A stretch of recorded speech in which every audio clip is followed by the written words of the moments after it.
അഭിമന്യ പിതാക്കന്മാരെ, രാഷ്ട്രീയ നേതാക്കന്മാരെ, വൈദികരെ, സമർപ്പിതരെ, സഹോദരി സഹോദരന്മാരെ, വളരെ പ്രത്യേകിച്ച് അഭിസംബോധന ഞാൻ ഒഴിവാക്കി.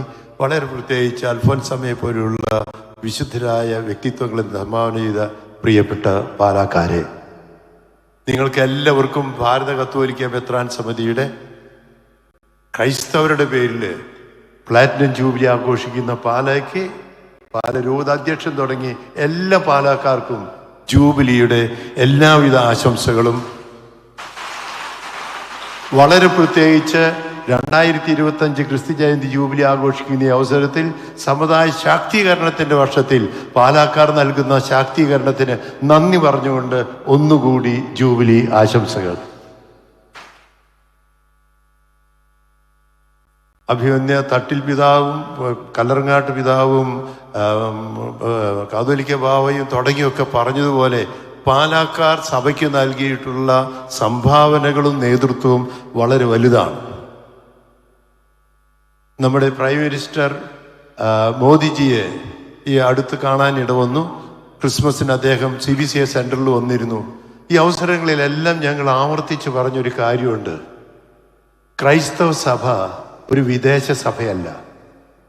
2000 കൊല്ലത്തെ പാരമ്പര്യമുള്ള ക്രൈസ്തവ സഭ ഭാരതത്തിൻ്റെ രാഷ്ട്രനിർമ്മിതിക്ക് നൽകിയിട്ടുള്ള സംഭാവനകൾ പലരും ഓർക്കുന്നില്ല, നമ്മൾ തന്നെ മനസ്സിലാക്കുന്നില്ല.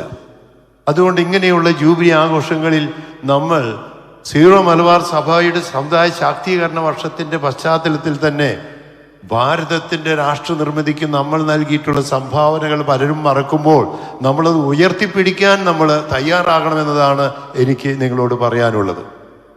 അഭിമന്യ വയലിൽ പിതാവും ഇപ്പോൾ നമ്മുടെ പള്ളിക്കാപ്പറമ്പിൽ പിതാവ്, ഇപ്പോൾ കല്ലറങ്ങാട്ട് പിതാവും സഭയ്ക്ക്, പാലയ്ക്ക് മാത്രമല്ല ഞങ്ങൾക്ക് എല്ലാവർക്കും നൽകിക്കൊണ്ടിരിക്കുന്ന നേതൃത്വത്തിന് നന്ദി പറയുന്നു. മുരിക്കൻ പിതാവിനെ ഓർക്കുന്നു. പള്ളിക്കാപ്പറമ്പിൽ പിതാവ് എൻ്റെ അടുത്തിരുന്നപ്പോൾ പറഞ്ഞത്, ജന്മശതാബ്ദിക്ക് എന്നെ ക്ഷണിക്കുമല്ലോ, അപ്പോൾ ഉറപ്പായിട്ട് പറഞ്ഞു ഞാൻ ക്ഷണിക്കും, നമുക്ക് 100-ാം വയസ്സിൻ്റെ ആഘോഷം വളരെ നന്നായി തന്നെ നടത്തണമെന്നതാണ് എനിക്കും പറയാനുള്ളത്. ഇന്ന് സഭ വലിയ വെല്ലുവിളികൾ നേരിട്ടുകൊണ്ടിരിക്കുകയാണ്, സഭയ്ക്ക് അകത്തു നിന്നും പുറത്തു നിന്നും. അതുകൊണ്ട് തന്നെ സഭ ഒരുമിച്ച് നിൽക്കേണ്ടതും രാഷ്ട്രത്തോട് ചേർന്ന് നാടിൻ്റെ നന്മയ്ക്ക് വേണ്ടി, സഭാംഗങ്ങളുടെ നേതൃത്വത്തിന് വേണ്ടി ഒരുമിച്ച് നിൽക്കേണ്ടതും ഭാരതത്തിൻ്റെ ഭരണഘടന അഭംഗുരം കാത്തു സൂക്ഷിക്കാൻ വേണ്ടി പ്രവർത്തിക്കേണ്ടതും നമ്മുടെ ഉത്തരവാദിത്വമാണ്. ഇത് പറയാൻ കാരണം, ഞാൻ ഇങ്ങോട്ട് പോരുന്ന വഴിക്ക് ഇവിടെ പാലയിൽ എത്തുന്ന അവിടെ എനിക്ക് പല ഫോൺ കോളുകൾ വന്നു. ഛത്തീസ്ഗഡിൽ ബുദുർഗ് എന്ന സ്ഥലത്ത് മലയാളികളായ 2 കന്യാസ്ത്രീകളെ, അത് ഒരു ലെവനെയും അവിടെ റെയിൽവേ സ്റ്റേഷനിൽ അവിടുത്തെ കുട്ടികളെ സ്വീകരിക്കാൻ ചെന്നതിൻ്റെ പേരിൽ ഉടനെ തന്നെ മതം മാറ്റം, ആൻറ്റി കൺവേർഷൻ ബില്ലെന്നും പറഞ്ഞ് അറസ്റ്റ് ചെയ്ത് ഉടനെ ജയിലിലാക്കി. ഇന്ന് സംഭവിച്ച കാര്യമാണ്. അതുകൊണ്ട് ഉടനെ ഞാൻ ഇവിടെയുള്ള രാഷ്ട്രീയ നേതാക്കന്മാരോട് പറയുകയാണ്, ഇങ്ങനെയുള്ള ഈ അറസ്റ്റുകൾ നടക്കുമ്പോൾ ഇന്ന് നടന്ന കാര്യമാണ് പറയുന്നത്. അതുകൊണ്ട് ഈ വെല്ലുവിളികളുടെ മുമ്പിൽ അവർക്ക് ചെയ്യാമെന്നൊക്കെ എന്നോട് പറഞ്ഞിട്ടുണ്ട്, അവരെ എത്ര റിലീസ് ചെയ്യാനായിട്ട്. അതുകൊണ്ട് ഇങ്ങനെയുള്ള വെല്ലുവിളികളുടെ അവസരത്തിൽ നമ്മൾ ജൂബിലിയൊക്കെ ആഘോഷിക്കുമ്പോൾ നമ്മുടെ സഹോദരങ്ങൾക്ക് വേണ്ടി പ്രവർത്തിക്കേണ്ടതുണ്ട്.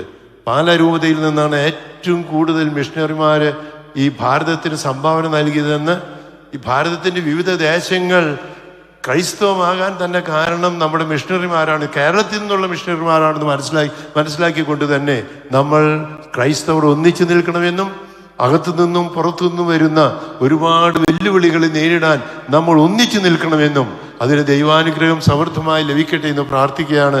അൽഫോൻസമ്മയുടെ മധ്യസ്ഥത തേടിക്കൊണ്ട് ഞാൻ എൻ്റെ വാക്കുകൾ ചുരുക്കുന്നു. ഇരിഞ്ഞാലക്കുട രൂപതയിൽ ഒരു അച്ഛൻ്റെ ശവടക്കിന് ഉടനെ പോകേണ്ടതുകൊണ്ടാണ് ഞാൻ കയറി പ്രസംഗിച്ചത്. ക്ഷമിക്കുമല്ലോ. എല്ലാവർക്കും നന്മ നേരുന്നു. പാല രൂപതക്കാരെ ജൂബിലി ആശംസകൾ.